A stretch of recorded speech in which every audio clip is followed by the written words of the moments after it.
If you're considering new windows for your home, you'll want to pay attention to these two energy efficiency ratings. Stay tuned.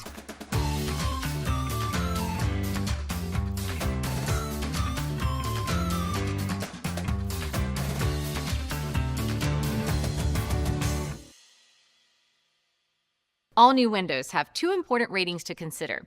The U factor shows how well a window keeps heat inside during winter, while the solar heat gain coefficient measures how much summer heat it blocks from the outside. Strong performance in both means a more comfortable, energy-efficient home year-round. So, what are the magic numbers for us here in Chattanooga? Look for a U factor around 0.28 and an SHGC between 0.25 and 0.40. The lower the numbers, the better. We're always here to help you find all the ways to save, including new window advice. Just schedule your free home energy checkup at epb.com/energypros.